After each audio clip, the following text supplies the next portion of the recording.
Previously, we talked about the need to make patient, wise decisions and how to do so. And in doing so, we align more fully with an ideal, Platonic, metaphysical. And through this, we move ourselves materially toward a will freed from the sort of needs and privation of the physically and time bound world that causes us to lack, to want, and to die. Now, of course, most of us wouldn't want to be completely freed from that in our lives, but that is the cause of a lot of suffering, as Buddhism would suggest. And it's not that we won't lack, want, or die. It's just that you want to stop those from being the primary factors in our decisions. And we can talk about why that is. But I was thinking about how we could visualize what this means in our lives. And so doing so help us gauge sort of how we're doing in our lives. How much are we aligning with that ideal? And I thought of a couple of visuals that could help us think about it. So first, here's a curve on a graph. So basically, this curve never hits either of the axis lines. So you have the y-axis, the x-axis. It just gets closer and closer and closer, and those lines are called asymptotes in mathematics. The curve never hits them, never can reach them. And let's say the top line here is our ideal. It could be a Platonic ideal, God, and the actual position left to right represents our efforts to align with that ideal. What are we putting into our good in the world? And our position up and down is our actual distance from that ideal, our actual alignment. Maybe also the good we add or remove in the world. So we could look at it a lot of different ways, but let's start there. You can see that if you're very misaligned, you're a murderer, a little effort goes a long way. You could stop murdering people, and all of a sudden, you've added a lot of good to the world, and you have aligned much, quite a bit with that ideal. If you're already very aligned to the ideal, doing a lot of things right, it takes a ton of effort to close that gap, and it just gets harder and harder. It's diminishing returns, like most activities in life, where we were focused on effort. Now, this is where sort of transforming yourself more fundamentally, your heart, your inside, your tendencies, whatever it is. But you're doing that by transforming your focus and your behavior. Maybe you are transformed by events. Maybe there's some sort of metaphysical, spiritual change that happens in you. You can work to change yourself, and you can have change imposed upon you. But you have to change all the way through your being to better align with the ideal, because it has to be a true alignment, and then that then can allow you to make better, wiser, and more free decisions. So even with that, though, you can't ever get to that upper line, because if it ever ceased being a place where you can shoot for, it wouldn't be a proper ideal. Things like getting rich or getting the perfect job, you can get those, and then what do you do from there? So it always has to be something that draws you up, that you can aim towards and keep moving you up to being a better person. And so throughout your life, you're going to start at some point in the curve, depending on who you are. And throughout life, you're going to be moving up and down the curve based on day-to-day, moment-to-moment decisions and circumstances. And the goal, really, I think, is just to keep reaching upwards as much as possible, trying to move up the curve as best you can, and trying to stay as true as you can to the truth of the pattern of reality that you see. So, the ideal is a true pattern of reality, and we're trying to get as close to that as we can in our lives.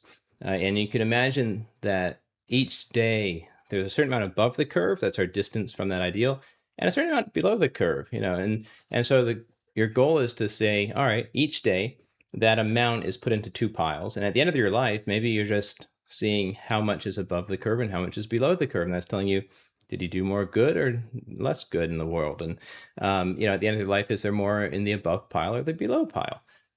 Now, I could say that in some cases, there's some philosophies, ideologies that where in religions where it might be as simple as that, which one is greater, but there are other ones where it's a little more play in whether you've had a good life or not. But that's one way to conceptualize it. In Judaism and Christianity, this is where God's forgiveness and grace would come into play. So if you're doing everything you can to reach up to him, he'll reach down as far as necessary to lift you up. In the parable of the prodigal son, the son went away, did horrible things, came back. The father ran out to meet his wayward child. He didn't wait in his house for the child to come to him. He saw him coming back and went to meet him and pull him back in and give him a feast to celebrate. And in Hebrew, this idea of forgiveness is called teshuvah.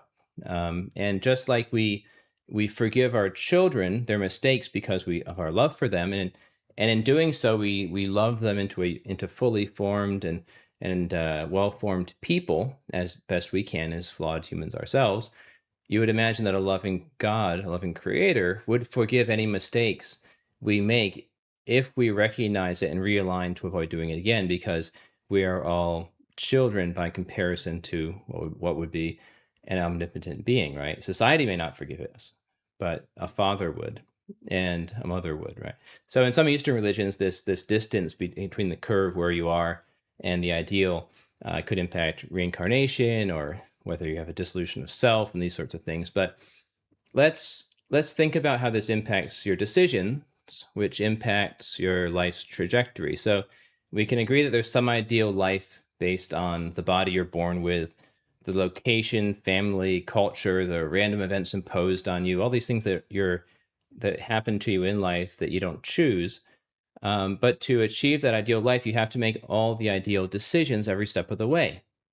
And of course, your ideal life is going to be different from my ideal life or somebody else's. And every decision you make gives birth to many possible futures, sort of like you see like these hurricane tracking models with all the spaghetti graphs.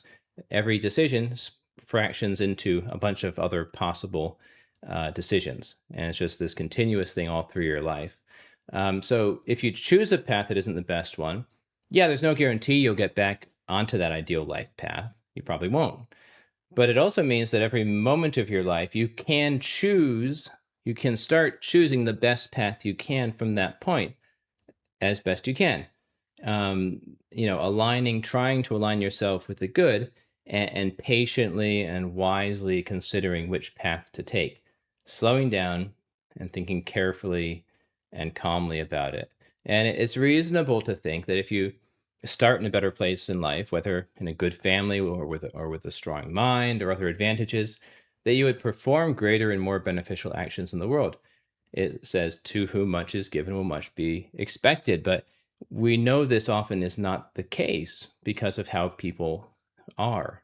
And a way to think about this maybe is that we are stewards of our own lives, that we have this life, this body, this mind, and we either realize the potential of those things or we don't based on how good stewards we are of the time we have. In Lord of the Rings, Gandalf said, all we have to decide is what to do with the time that is given us.